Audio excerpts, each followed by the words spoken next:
It's 10 p.m. and you're scrolling Instagram when a coworker's baby announcement pops up. Cute kid. Tiny socks. Two parents who already look like they haven't slept in weeks.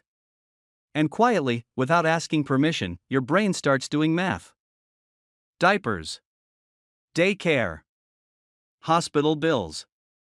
A car seat that costs more than your friend's first car. You close the app. You and your partner have been talking about having a kid for 2 years, and every single conversation ends the same way. Not with a decision. With a calculator. A long stare at the ceiling and a slow exhale. You are not broken. You are not selfish. You are not putting it off too long. You are just running the actual numbers, and the numbers are insane. My name is Root, and today we're going to do the math nobody wants to put on a baby shower invitation. So let's pull out the calculator the whole world keeps telling you not to look at. Let's actually do this. Here's the number that breaks everyone's brain right out of the gate. According to LendingTree's April 2026 report, the average cost of raising one child to age 18 in the United States is now $333,418. That's up almost 28% from their 2023 figure, and that is the conservative estimate. Other models that update the USDA's outdated framework for current inflation push that number closer to $414,000. Either way, you're looking at $17,000 to $23,000 per year, every year, for 18 straight years. And that's before college. We'll get to college, you're not going to enjoy that section. Now compare that to what the average American household actually earns. Median household income in this country is $83,730, flat since 2019 once you adjust for inflation. So we are asking the median American family to spend 20% to 25% of their entire lifetime gross income on raising just one child. Not net income. Not after taxes. Gross, before the IRS even shows up. If that ratio looks like a math error to you, congratulations, you're paying attention. But people keep having kids. People keep saying it'll work out. People keep telling you that you'll never feel financially ready, so just go for it. And you know exactly which people they mean. Your aunt at Thanksgiving who raised 4 kids on a teacher's salary. Your coworker who keeps asking, "So when are you two having one?" like it's a completely normal question to ask another adult. The boomer relatives who are convinced you're just being selfish. The TikTok mom with 6 kids, a homestead, a clothing line, and apparently no rent. Everyone has an opinion. Almost nobody has a calculator. So let's run their math against the real math and see what actually falls out. Let's start before the baby even exists, because just having a child, just the physical act of getting a human being out of the body, already costs more than most people expect. According to the Peterson-KFF Health System Tracker, if you have employer-based health insurance, the average cost of childbirth is $20,416, and your out-of-pocket share alone averages $2,743. That's if everything goes well. That's a routine delivery on a normal insurance plan. If you need a C-section, which roughly 1 in 3 American mothers now does, the gross cost jumps to nearly $29,000. Uninsured, a vaginal birth runs around $15,000 and a C-section averages $26,000. And here's the part almost nobody warns you about: 18% of newborn admissions involve some NICU time. The average NICU stay costs $71,158, and for premature babies the high end can climb past $1 million. Your insurance has an out-of-pocket maximum. In 2026, that cap is $10,600 for a family plan, great, unless the $10,600 is already earmarked for things like eating and existing. So before the baby is old enough to focus its own eyes, you've potentially handed over the financial equivalent of a used Toyota. And now we get to the really fun part: welcome to parental leave in America. The United States is the only developed country on earth without a national paid parental leave program. The federal law on the books, FMLA, gives you 12 weeks of unpaid leave. Unpaid. As in $0. As in, please go bond with your newborn while your wages are simultaneously garnished by 100%. And FMLA only applies if you work for a company with 50 or more employees. Only about 27% of private sector workers have access to any paid family leave at all. The OECD average is 18.5 weeks of paid leave. The American federal floor is 0. So if you take the full 12 unpaid weeks, the median full-time worker loses roughly $14,400 in wages stacked directly on top of the hospital bill. Add it up, a normal birth, a good insurance plan, a responsible 12-week leave, and you are already out roughly $17,000 before the kid has had its first solid food. But sure. Just go for it. Now let's talk about year 1. According to Baby Center's 2025 survey, the average first-year cost of a baby is now $20,384, up 29% from 2022. Formula runs about $222 a month. Diapers and wipes add another $86. You will go through roughly 25,500 diapers in year 1 alone, and you will become an expert in poop logistics. Nobody warns you about this. There are no LinkedIn courses for it. There is no industry certification. You will simply know suddenly and irreversibly exactly how much a Costco box of size 3 Pampers costs and precisely when you are about to run out. But diapers and formula? That's just the appetizer. The main course is the line item the financial industry has been very quiet about for the past 2 decades, the one that breaks middle-class families clean in half. Child care. The national average cost of center-based daycare for one child is now $13,128 per year, according to Child Care Aware of America. That number jumped by $1,546 in a single year and is up 35% since 2019. And remember, that is the national average, meaning it includes Mississippi at around $565 a month, West Virginia, and rural Kansas. If you live in or near any major American city, you can throw that average in the trash. In Boston, infant daycare runs $2,200 to $2,800 a month. San Francisco starts at $2,800 and climbs. Manhattan and Brooklyn range from $2,200 to $3,000, with some centers crossing $4,000 a month. Washington, D.C. averages $24,243 a year, more than in-state tuition at the University of Maryland. In Seattle, infant care costs jumped 10.4% in a single year. And we are not talking about some luxury Montessori with goat yoga and toddler French. We are talking about the regular daycare down the street, the one that washes its hands and reads picture books. Childcare for one infant now costs more than in-state college tuition in 41 states plus the District of Columbia. Read that sentence again.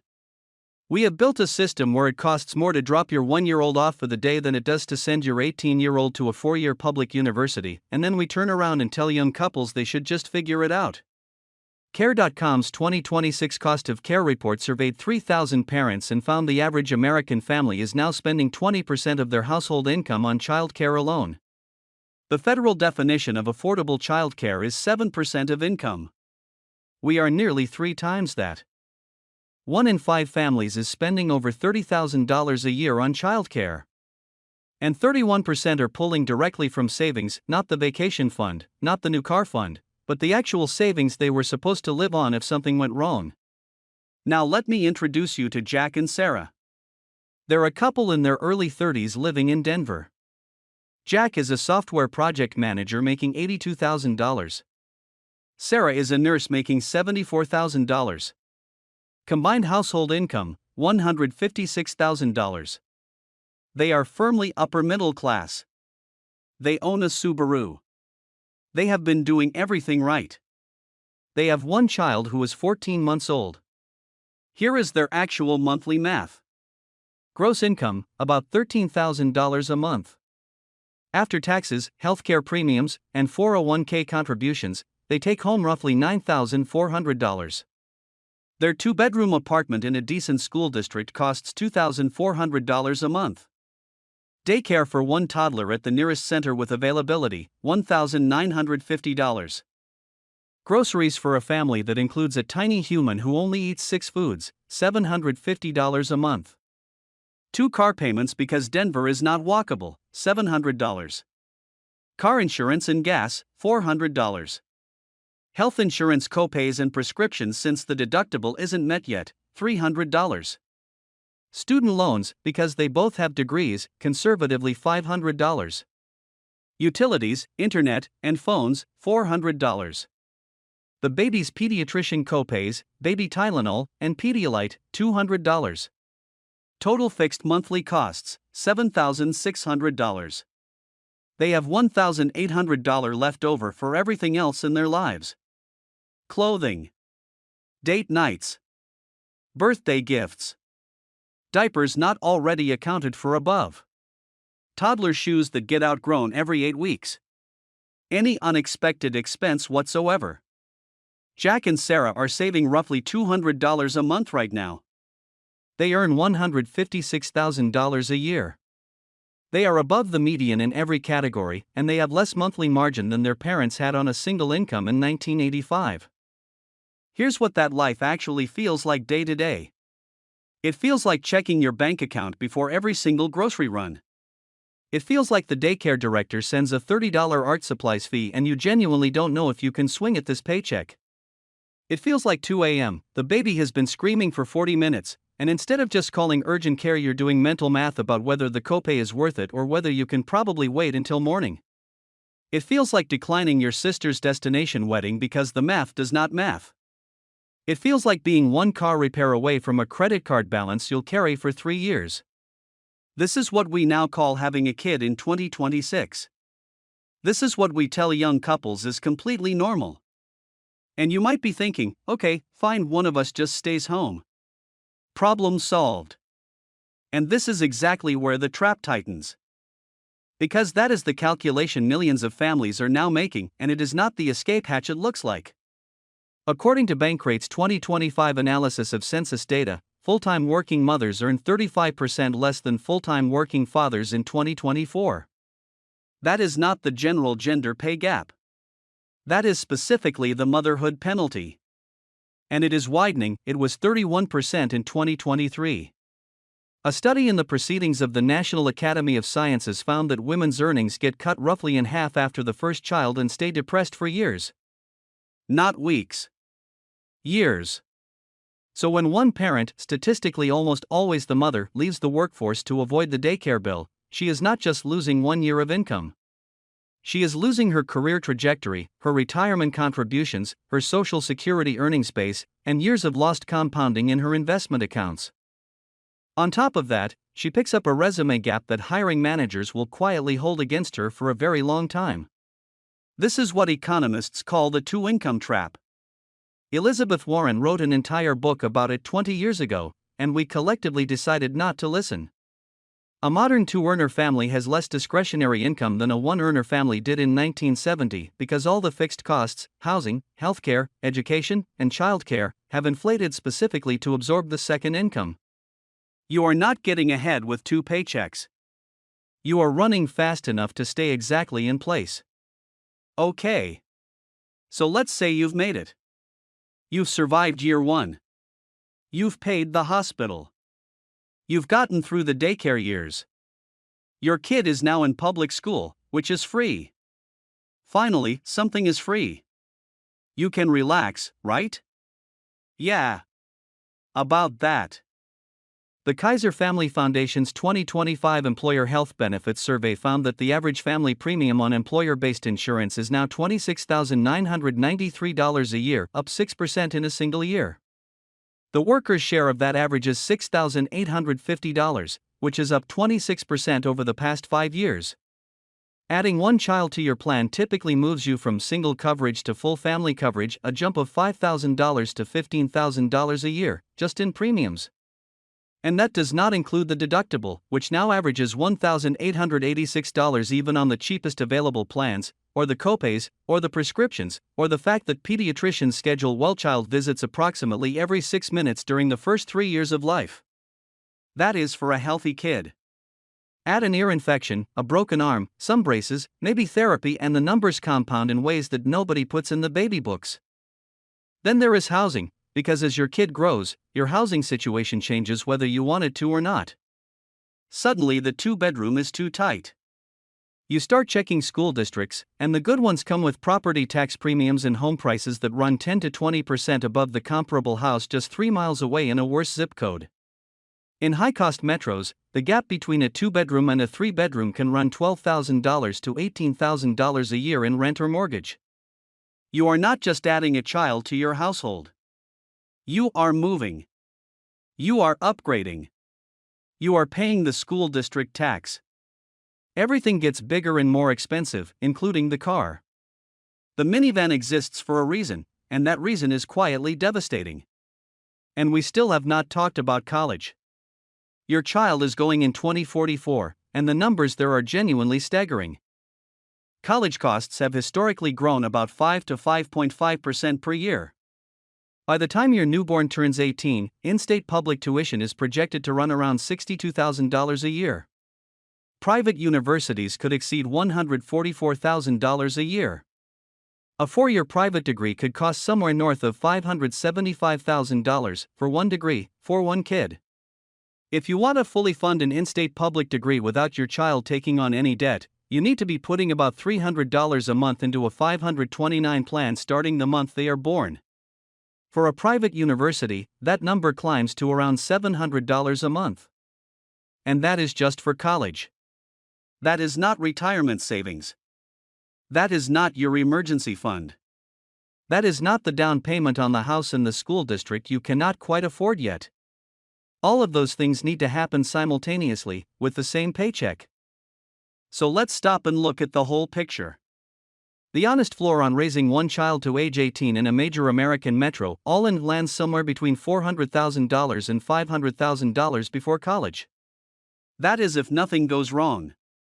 Nobody gets sick. Nobody needs special services. Nobody breaks anything expensive. That is the easy version. To pull that off without going into debt, financial planners generally recommend a household income of $150,000 to $200,000 at minimum. In high-cost metros, that floor jumps to $250,000 or higher. The Citizens Committee for Children of New York calculated that a family needs to earn over $300,000 a year just to keep infant childcare under the 7% affordability threshold in New York City. So who can actually afford to have a kid in 2026? Roughly the top 20% of American households, maybe the top 30% if you are in a low-cost state, both parents work, you have family help nearby, and nothing breaks. Everyone else is doing some version of the same calculation, stretching, sacrificing, going into debt, relying on grandparents, or quietly deciding not to have kids at all. Which brings us to the only statistic in this entire video that should genuinely scare you. The U.S. general fertility rate fell to 53.1 births per 1,000 women in 2025. That is an all-time low in CDC data going all the way back to 1909. We are now having fewer babies per capita than we did during the Great Depression. Fewer than during World War II. And Pew Research found that 36% of adults under 50 without kids cite the cost of raising a child as a major reason they do not plan to have any. The most recent American Family Survey from Brigham Young University found that 70% of Americans now say raising children is too expensive, a 13-point jump in a single year. The biggest single-year jump that survey has ever recorded. This is not a vibe. This is not a generational complaint. This is millions of Americans running the actual numbers and concluding the math simply does not work. And then we wonder out loud why the birth rate is collapsing. Now, the government has noticed, sort of. The child tax credit got bumped from $2,000 to $2,200 per child in 2025. The dependent care FSA limit is going up from $5,000 to $7,500 in 2026, the first real change since 1986, when Top Gun was in theaters, gas was 89 cents a gallon, and you could buy a house for roughly twice your annual salary. There is also a new Trump account that gives newborns a one-time $1,000 federal contribution invested in an index fund. By the time the kid turns 18, that grows to about $3,800. Congratulations, that is roughly a security deposit on an apartment they will never be able to afford anyway. Meanwhile, every other developed country on Earth was quietly figuring this out while we were not paying attention. In France, parents get up to 16 weeks of paid maternity leave plus subsidized childcare that often costs under $500 a month. In Denmark, the government covers about 75% of childcare costs and guarantees a daycare spot for every child over 6 months old. The OECD average government spending on childcare is about $14,000 per child per year. The United States spends about $500. That is not a typo. We spend roughly 3% of what our peer nations spend on the single most expensive line item of modern parenthood, and then we publish op-eds wondering why Americans are not having children. So let me give you permission to do something the entire economy is quietly built to prevent you from doing. You are allowed to look at this math and decide it does not work for you right now. You are allowed to have one child instead of 3. You are allowed to wait until you are 35 or 38 or 40. You are allowed to be completely honest with yourself about what your actual income can support without turning your marriage into a 24-hour-a-day stress simulator. You are allowed to look at the numbers and say not yet or even not at all. And you are not less of a person for any of it. The aunt, the coworker, the TikTok mom, none of them are in your spreadsheet. None of them are signing your daycare check. None of them will be there at 2 a.m. when you're doing copay math in your head. Their opinions are interesting. Their opinions are also completely irrelevant to your financial reality. If you do want kids and the math genuinely works for you, beautiful. Have them. Love them. They are absolutely worth it. But run the actual numbers first. Stress test your insurance. Find out what daycare in your specific zip code actually costs, not the national average, the real number, by Tuesday. Build the emergency fund before you build the nursery. Open the 529 plan the week they are born. Claim every credit and account you can find. It will not be enough. But it will matter. And if the math does not work, then please, for the love of everything, do not let anyone shame you into doing it anyway. There is no trophy for having a child you cannot afford to raise without imploding your entire financial life. The smartest financial decision a lot of Americans are making right now is the one nobody on Instagram is posting about. The decision to wait. The decision to have 1 instead of 3. The decision to be honest about the numbers instead of pretending they don't exist. The math is screaming at the top of its lungs. Most people are not listening. You don't have to be most people.